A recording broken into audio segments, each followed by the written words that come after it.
नमस्कार, स्वागत है आपका कमोडिटी सुपरफास्ट में, जहां हम आपको अब शुरुआत कर लेते हैं 5 बड़ी खबरों के साथ। और आज जो सबसे बड़ी खबर है वो है चांदी, जहां फिर से गिरावट बढ़ गई है। कल भी हमने काफ़ी गिरावट देखी और आज भी देखी, करीब करीब 527 रुपए की कमजोरी फिलहाल MCX पर सिल्वर के काउंटर पे दिख रही है, 59,611 के आसपास। यानी काफ़ी गिरावट अब धीरे धीरे चांदी में भी बढ़ती जा रही है। और कॉमेक्स की बात करें तो वहां पर भी $23 तक फिसल चुकी है चांदी। अब सोने की बात करें तो यहाँ भी कमजोरी है, हालांकि ये बेहद ही छोटे रेंज में घूम रहा है, हल्की कमजोरी है। और MCX पर सोना 50,470 के आसपास फिलहाल 25 रुपए नीचे। और कॉमेक्स पर सोना $1,875 के आसपास कारोबार कर रहा है। डॉलर में मजबूती से कीमतों पर दबाव बना है। अब एक और गोल्ड को लेकर एक और अपडेट ये है कि गोल्ड डिमांड भारत में 30% घटी है।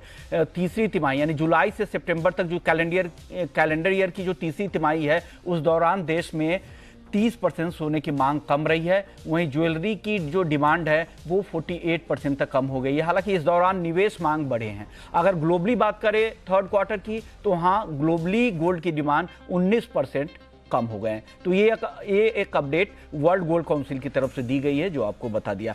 चौथी खबर है क्रूड को लेकर, जहां पे शुरुआती सुस्ती के बाद अब धीरे धीरे गिरावट यहां भी बढ़ती जा रही है और 2700 रुपए के आसपास MCX क्रूड आ गया है। वहीं ब्रेंट की बात करें तो $38 के नीचे फिसल चुका है और $36 के नीचे अब आ गया है WTI क्रूड। यानी शुरुआती जो रिकवरी की कोशिश थी वो अब नाकाम हुई। अब कल की तरह फिर से वापस से यहाँ पर तेजी कमजोरी गहराती जा रही है। और इसके पीछे वजह यही है कि अमेरिका में जिस तरह से स्टॉक्स बढ़े हैं, अनुमान से ज़्यादा थे, साथ ही लीबिया के प्रोडक्शन बढ़ रहे हैं और कोरोना संकट जिस तरह से गहराता वापस से जा रहा है, नए नए प्रतिबंध आ रहे हैं, उसका नुकसान यहाँ पर कच्चे तेल को हुआ है और कच्चे तेल में ये गिरावट लगातार बढ़ती जा रही है।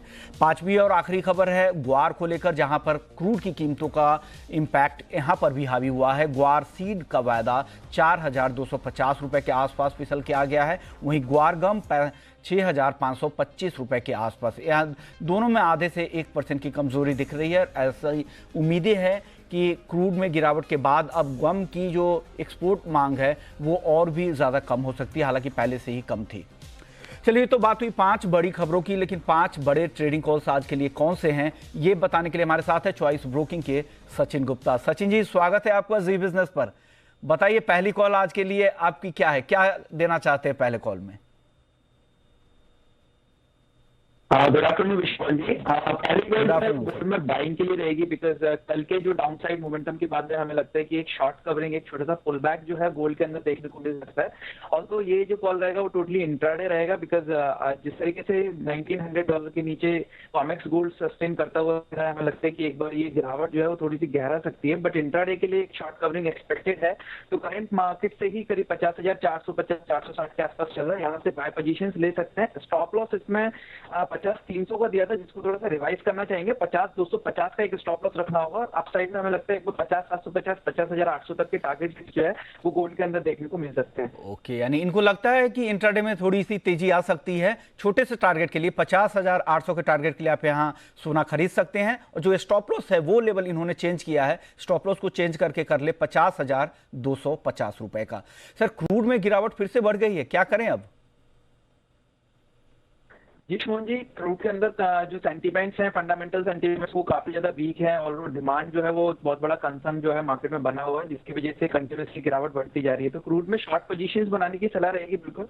और जो हमारा जो लेवल था करीब 2740 के आसपास था, जो कि ब्रेक हो चुका है, तो वापस से एक बार 2730-40 के आसपास मिलता है तो वहां से शॉर्ट पोजीशन क्रिएट कर सकते हैं। 28 रुपए का एक स्टॉप लॉस रखना होगा। डाउन साइड में हमें लगता है 2650 रुपए तक के टारगेट जो है क्रूड में भी देखने को मिल सकते हैं। ओके, या आप डाउनवर्ड रिवाइज करना चाहेंगे टारगेट को, क्योंकि टारगेट के पास ही है आप ये अभी भाव? हाँ जी, ऑलरेडी लोअर सर्किट के आसपास में ट्रेड होते हुए नजर आ रहा है, तो एक बार रिवाइज कर सकते हैं। एक बार 2610 का जो है रिवाइज टारगेट कर सकते हैं और उसके नीचे नेक्स्ट टारगेट जो रहेगा वो 2570 का रहेगा।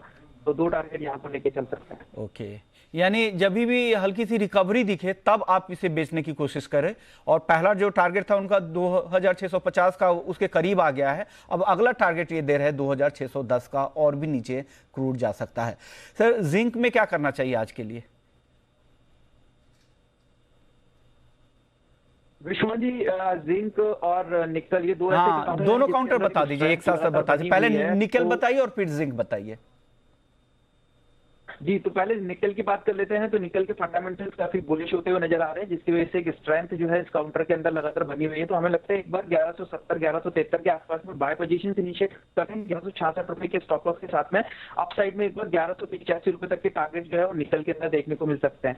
वहीं जिंक की अगर बात करें तो करेंट लेवल के आसपास ही चल रहा है। अभी 201 रुपए 50 पैसे का हमारा लेवल है और उसी के आसपास में अभी ट्रेड हो रहा है। यहाँ से करेंट मार्केट प्राइस से ही एक बार जिंक के अंदर बाय पोजीशन बना के चल सकते हैं। डाउन साइड में 200 रुपए 50 पैसे का एक स्ट्रिक्टली एक स्टॉप लॉस रखना होगा और अप साइड में हमें लगता है एक बार 204 रुपए तक के टारगेट जो है वो जिंक में देखने को मिल सकता है। यानी निकेल और जिंक वेस्ट मेटल में ये दोनों ही काउंटर खरीद के जा सकते हैं। 204 का टारगेट जिंक के लिए और 1185 1185 रुपए का टारगेट है निकेल के लिए।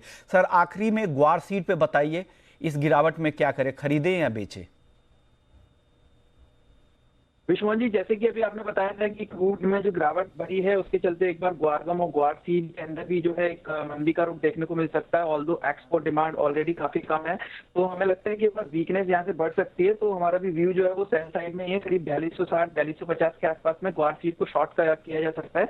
4320 रुपए का एक स्टॉप लॉस रखना होगा और डाउन साइड में हमें लगता है एक बार 4150 रुपए तक के टारगेट जो है वो ग्वार सीड में देखने को मिलेंगे। यानी ग्वार सीड को भी बेचकर ही जाना है आपको। 4260 के लेवल पे आप बेचे, जो करंट लेवल है उसी आसपास में बेचना है 4150 के टारगेट के लिए। शुक्रिया सचिन जी इन पांचों ही ट्रेडिंग कॉल्स के लिए।